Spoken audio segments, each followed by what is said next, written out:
Assalamualaikum warahmatullahi wabarakatuh.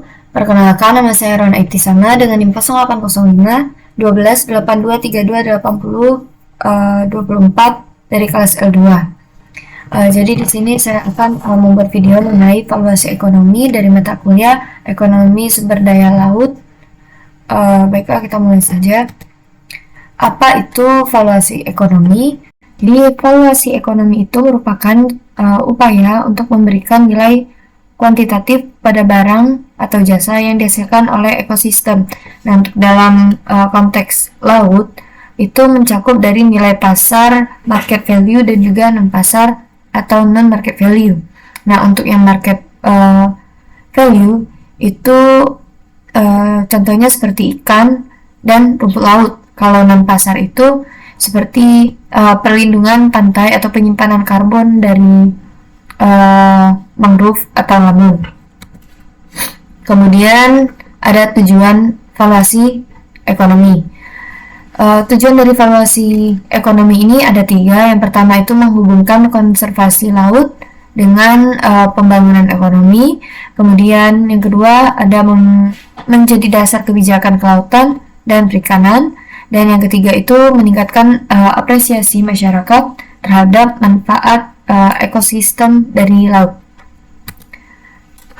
Selanjutnya di sini ada komponen nilai ekonomi total atau TEV. Jadi TEV ini terbagi menjadi 2, ada yang nilai guna dan juga non nilai guna. Nah, untuk nilai guna sendiri itu seperti manfaat langsung dari perikanan atau wisata. Manfaatnya itu tidak langsung yang berupa perlindungan pantai serta nilai pilihan untuk pemanfaatan di masa yang akan datang. Sedangkan untuk nilai non guna itu misalnya nilai keberadaan, yaitu kepuasan karena penyu tetap ada, dan nilai warisan itu agar anak untuk di masa yang akan datang itu bisa menikmati hasil laut yang masih sehat dan tidak tercemar. Kemudian terdapat beberapa metode valuasi. Yang pertama itu harga pasar konvensional yang menghitung produk yang diperdagangkan. Misal contoh tadi dari ikan dan rumput laut. Terus yang kedua itu pasar pengganti seperti hedonic pricing, travel cost. Terus yang ketiga simulasi pasar atau contohnya itu survei WTP. Terus yang terakhir itu ada metode lain seperti benefit transfer dan juga participatory. Nah, kemudian untuk nilai-nilai dari valuasi ekonomi itu ada terbagi menjadi 2, yaitu nilai berbasis pasar dan juga valuasi non pasar atau tidak langsung. Untuk nilai berbasis pasar itu adalah cara yang paling mudah karena biasanya patokan harganya itu sudah ada di pasaran. Contohnya dari mangrove itu kita sudah mengetahui dari nilai dari daun nipah dan juga kayu. Terus untuk terumbu karang ini ikan hias biasanya yang itu akan dijual belikan, dan juga padang lamun itu menyediakan habitat biota yang ekonomis. Nah, selanjutnya tadi valuasi nilai non pasar atau tidak langsung, yaitu ekonomi laut juga jasa ekosistem laut yang tidak diperdagangkan. Misalnya mangrove-nya itu melindungi garis pantai dari abrasi. Terus terumbu karang dan lamun itu untuk menjaga stok ikan. Nah, terus untuk blue carbon ini dia akan menyerap dari karbon-karbon, misalnya dari mangrove, lamun, dan lain sebagainya.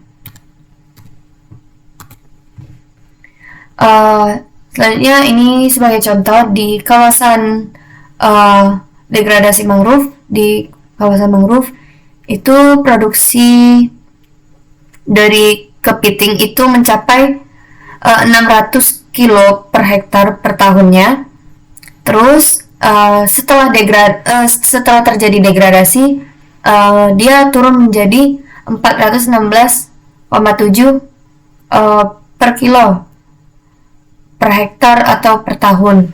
Nah, hal tersebut itu menunjukkan kerugian yang nyata jika ekosistem di laut tersebut rusak. Nah, selanjutnya di sini ada surrogate market atau simulasi pasar. Untuk nilai yang tidak ada di pasar itu biasanya digunakan pendekatan lain, misalnya metode hedonic pricing yang dimana itu melihat bagaimana kualitas lingkungan mempengaruhi harga dari rumah yang ada di pesisir.